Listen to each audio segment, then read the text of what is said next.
Hey folks, welcome to a brand new series on my channel called Forever.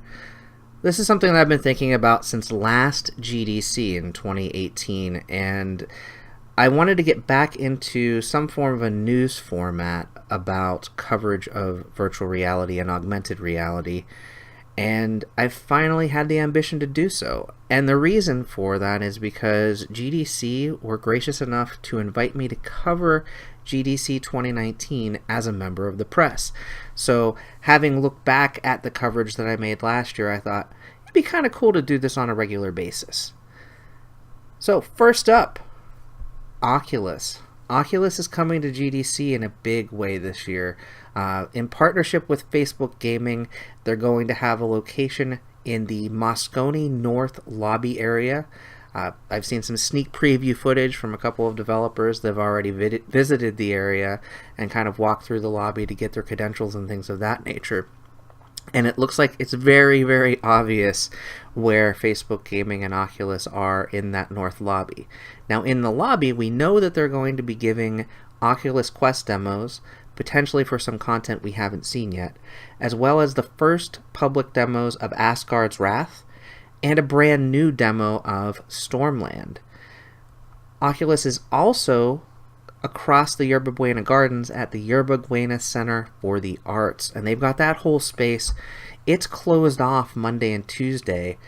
Monday there's a pre-GDC press demo there that is going to be embargoed, so I'm not certain who's going to have been there and what access they will have had, and we won't really know until Wednesday. But from Wednesday to Friday, it is open to GDC attendees, and they're going to have some new content there, including a new RPG from Turtle Rock Studios, and we've heard some rumors about some other things there as well. So definitely some big announcements coming from Oculus this week, and I'm really excited to be able to go to GDC, check out that content, and bring you back some coverage. I'm also super excited to say that Oculus and Facebook Gaming have invited me to go to PAX East on the weekend of the 29th. And they again have told me there's something to be revealed at PAX East. I'm not sure what that is, but I'll be there to provide coverage, as well as a lot of my other VR enthusiast friends. So it's going to be interesting to see what that ride entails as well. Also at GDC, Vive is hosting the VR play area within the expo hall at GDC. And they have the Vive Pro Eye definitely there with Project Ghost, a brand new demo that's going to showcase the AR capabilities of the two front-facing cameras of the Vive Pro, as well as new content demos on the Vive Focus Plus. Possibilities also are they may show something from the new Viveport Infinity or even the Vive Reality platform that's upcoming, and they might share more details or allow us to actually finally demo the Vive Cosmos.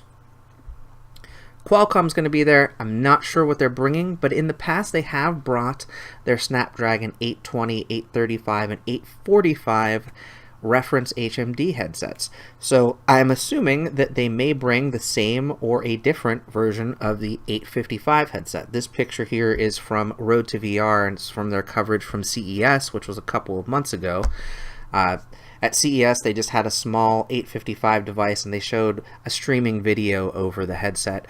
Hopefully we'll see some more content on an 855 device as well. We suspect that the Cosmos device may be a similar headset based off of the reference from Qualcomm. So if there's no Cosmos coverage, hopefully we'll be able to get some good coverage of the reference-based headset for Qualcomm. Tobii is bringing their eye tracking devices. Again, this is a very old picture of a Tobii eye tracker. I'm sure it's evolved since then, but the concept's still the same. It's got little cameras and little sensors to pick up your eye movements. Same thing is going into the Vive Pro Eye and other devices that are upcoming. So I'm excited to see what advances Tobii's had since the last time I tried their technology last year. We've got a couple of AR glasses devices coming. Nreal Lite is a new product that I haven't tried yet that they did have at CES, so I saw some reviews, and it seems to be a very comfortable sunglass style device that's pretty thin and light, and it runs off of either a small little pocket compute device or, again, a Qualcomm 850 or 855 based device. So I'm excited to try this out. The Nreal Lite is something that I believe is coming to market this year. I've heard some rave reviews of it, and I also want to compare it to another company's device that will be available and showcased publicly for what they're saying the first time, and that's the Magic Leap 1.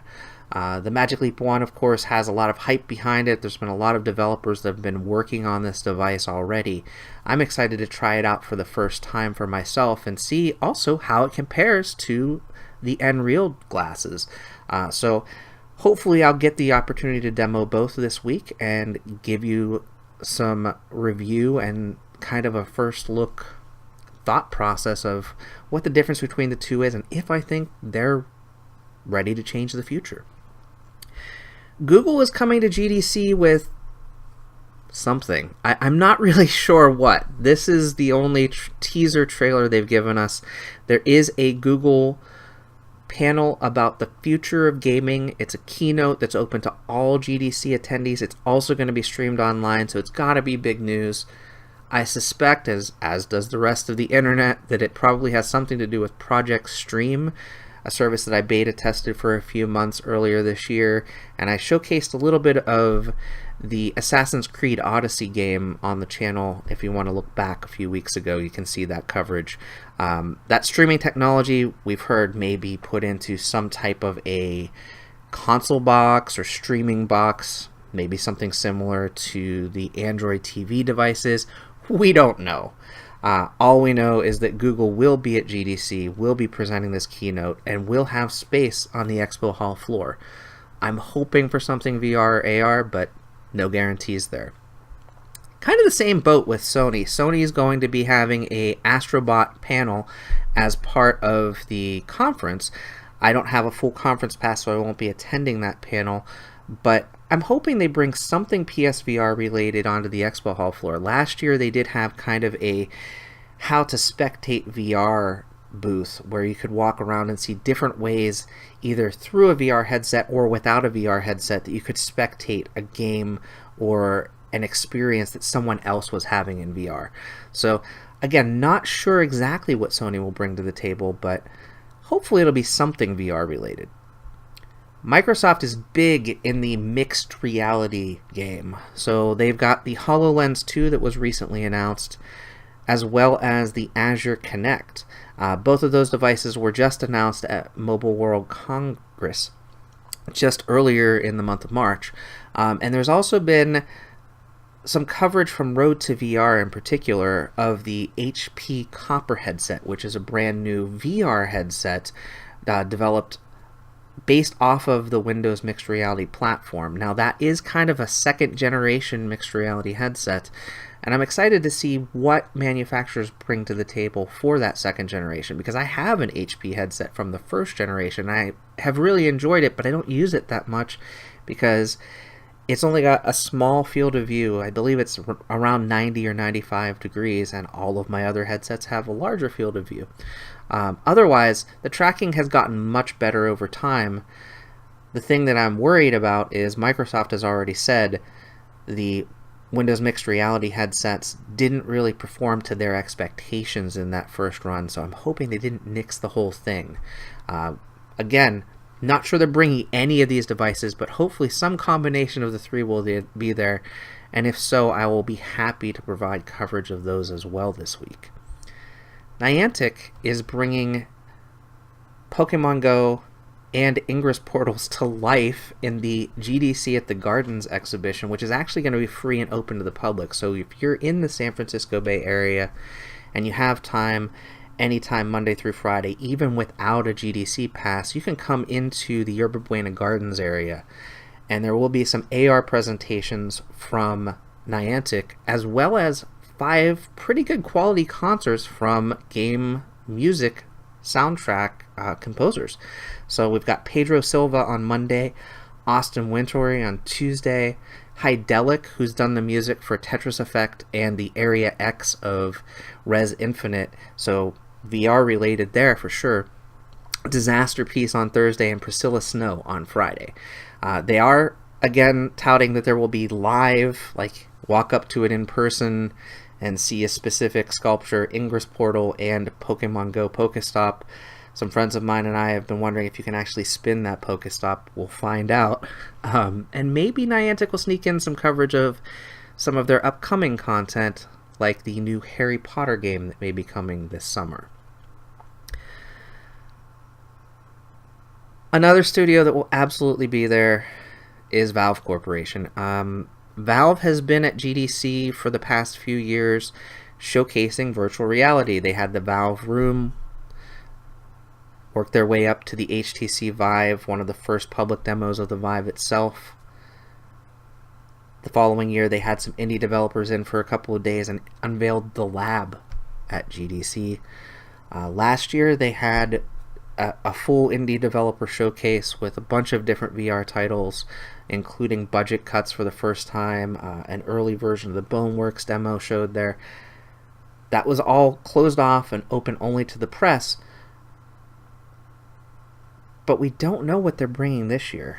It could be hardware related. It could be the brand new Valve Knuckles controllers in more of a fully formed fashion. It could be the rumored Valve headset that there were some pictures leaked that had a Valve name on the circuit board, as you can see above me right now. Or maybe they closed it off to indie developers because they have some first-party content. Maybe it's related to Half-Life, because there's rumors of Half-Life VR. Or maybe it's a brand new VR game itself. Or maybe it's Artifact DLC. I really don't know what Valve's bringing, but hopefully they have something to surprise us with. Otherwise, I do have a business appointment with Valve. It may just be a quick hi and goodbye because I'm not a developer, but stay tuned and hopefully I'll have some coverage from Valve as well.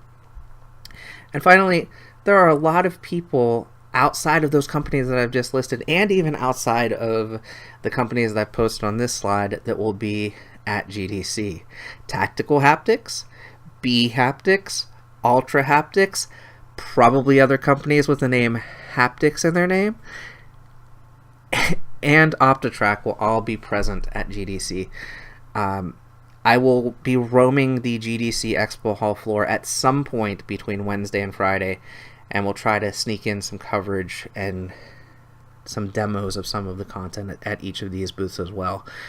This is going to be a huge week. Hopefully a huge week for virtual reality, but definitely a huge week for game developers. Just socializing is enough, but this is going to be definitely filled with announcements, things that will interest enthusiasts, consumers, developers all across the world. And before we leave, I just want to remind everyone, VR isn't dead. It's forever. And I hope you've enjoyed this first episode of Forever.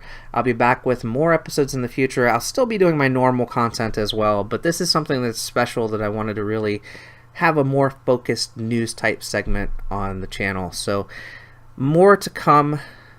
Forever may pop up in other places as well. Again, I am going to be going not just to GDC this week, but also to PAX East the following weekend. There's a lot going on in the VR space right now. So if your friends are thinking, I don't really want to invest in VR, it's just a fad, it's like 3D TV, make sure you remind them, VR is the future, and VR is forever.